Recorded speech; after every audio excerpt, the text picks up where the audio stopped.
देश और दुनिया की तमाम छोटी और बड़ी खबरों के लिए हमारे चैनल को सब्सक्राइब करना न भूलें और बेल का बटन जरूर दबाएं। नमस्कार दोस्तों, स्वागत है आपका देश लाइफ में और आपके साथ हमेशा की तरह मैं हूं आशिमा त्यागी। फिर हाजिर हूं एक महत्वपूर्ण विषय पर आपसे संवाद साधने के लिए, आपको वो सच बताने के लिए जो हमारे लिए काफी अहम हो जाता है। तो दुनिया की सबसे संवेदनशील भू राजनीतिक टकरावों में से एक ईरान बनाम अमेरिका इजराइल अब सिर्फ मिसाइलों और रणनीतियों की लड़ाई नहीं रह गई है दोस्तों, बल्कि ये नैरेटिव, प्रोपेगेंडा और सच झूठ की जंग भी बन चुकी है। एक तरफ ईरान के राष्ट्रपति मसूद पेजेशिकियान का बयान है कि ईरान ने युद्ध शुरू नहीं किया है, लेकिन हम दबंगों के सामने झुकेंगे नहीं। और दूसरी तरफ अमेरिका की अगर बात करें तो अमेरिका के राष्ट्रपति डोनाल्ड ट्रंप खुद ईरान की ताकत को स्वीकार करते हुए ये कहते हैं कि ईरान एक बेहद शक्तिशाली राष्ट्र है और उनके हमले ने सबको चौंका दिया। इन दोनों बयानों के बीच जो असली कहानी छिपी है दोस्तों, वही इस पूरे संघर्ष को समझने की कुंजी है। जी हां, समझने की कुंजी है। तो आज हम यही समझने की कोशिश करेंगे, लेकिन उससे पहले आप लोगों से हमेशा की तरह अपील, इंसाफ की आवाज को बुलंद करने के लिए और सच्ची पत्रकारिता के लिए हमारा यानी देश लाइव का सहयोग करें। साथ ही डिस्क्रिप्शन में दिए गए लिंक को ओपन कर ज्वाइन बटन दबाकर आप हमसे यानी देश लाइव से सीधा जुड़ सकते हैं दोस्तों।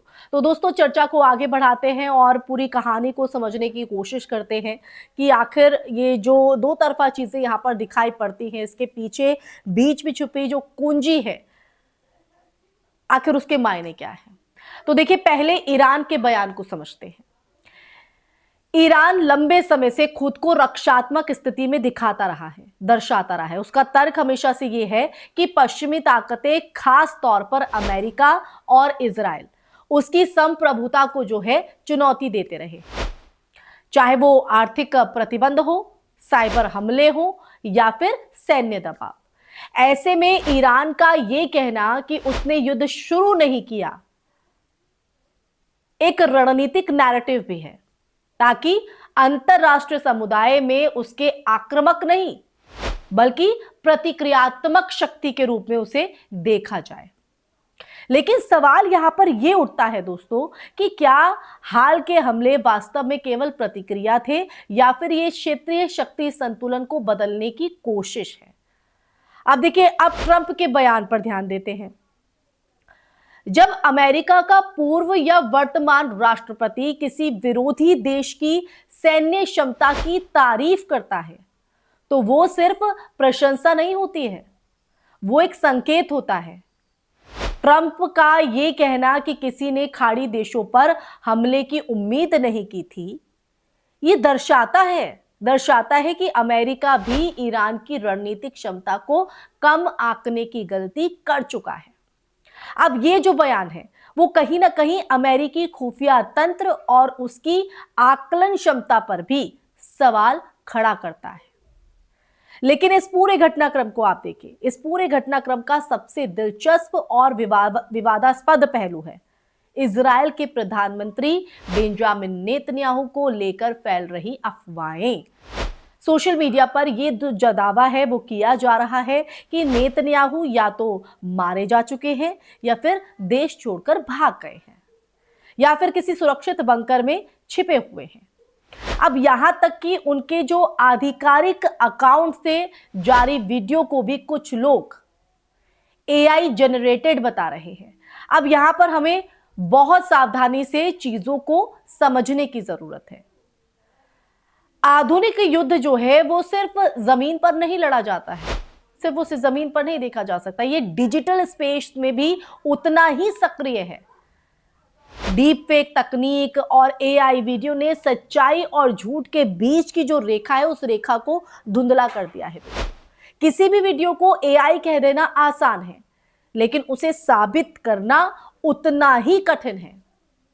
नेतन्याहू के साथ कोई ऐसी असामान्य घटना हुई है, इसका मतलब ये नहीं है कि सब कुछ सामान्य है, बल्कि ये सूचना का युद्ध अपने चरम पर है और नेतन्याहू की चुप्पी या सीमित सार्वजनिक उपस्थिति को भी तरीके से जो है देखा जा सकता है।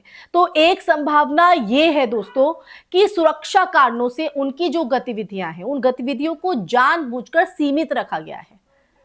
अब दूसरी संभावना ये भी है कि इजराइल की जो रणनीति ही ये हो कि नेतृत्व को लो प्रोफाइल रखा जाए ताकि किसी भी संभावित टारगेटेड हमले से बचा जा सके। लेकिन इन सभी संभावनाओं के बीच जो सबसे खतरनाक चीज है वो है अफवाहों का तेजी से फैलना। इस पूरे परिदृश्य में आप देखिए, इस पूरे परिदृश्य में एक और बड़ा सवाल उभरता है, क्या यह संघर्ष अब एक बड़े क्षेत्रीय युद्ध की तरफ बढ़ रहा है? ईरान की बढ़ती आक्रामकता, अमेरिका की रणनीतिक अनिश्चितता और इजराइल की सुरक्षा चिंताएं, ये तीनों मिलकर मध्य पूर्व को एक ऐसे मोड़ पर ले जा रहे हैं जहां एक छोटी सी, एक महीन सी चिंगारी भी बड़े विस्फोट में बदल सकती है। इसलिए दोस्तों, इसलिए महत्वपूर्ण था कि आपसे इस संदर्भ में बात हो। तो आप समझ रहे हैं कि कैसे एक माया जाल या भ्रम के जाल में हम फंसे हुए हैं और कैसे एक वायरल वीडियो के जरिए या किसी वायरल तस्वीर के जरिए हम गुमराह हो सकते हैं। तो अंत में यही कि ये समझना जरूरी है कि इस तरह के संघर्षों में सिर्फ बम और मिसाइलें ही नहीं चलती हैं, बल्कि सूचनाएं भी हथियार बन जाती हैं। हर बयान, हर वीडियो और हर अफवाह के पीछे एक मकसद हो सकता है। इसलिए दर्शकों और नागरिकों के रूप में हमारी जिम्मेदारी है कि हम हर जानकारी को आंख मूंद कर स्वीकार ना करें, बल्कि उसे तथ्यों और विश्वसनीय स्रोतों के आधार पर परखें भी। क्योंकि इस जंग में असली ताकत सिर्फ सैन्य क्षमता नहीं, बल्कि सच्चाई को पहचानने की क्षमता भी है। और यही तय करेगी हम सूचना के इस धुंध में भटकते हैं या वास्तविकता को साफ साफ देख पाते हैं।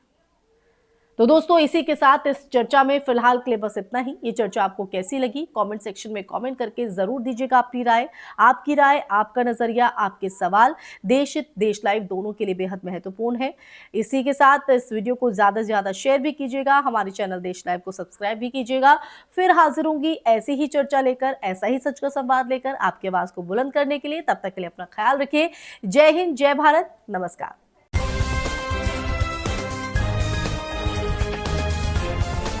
देश और दुनिया की तमाम छोटी और बड़ी खबरों के लिए हमारे चैनल को सब्सक्राइब करना न भूलें और बेल का बटन जरूर दबाएं।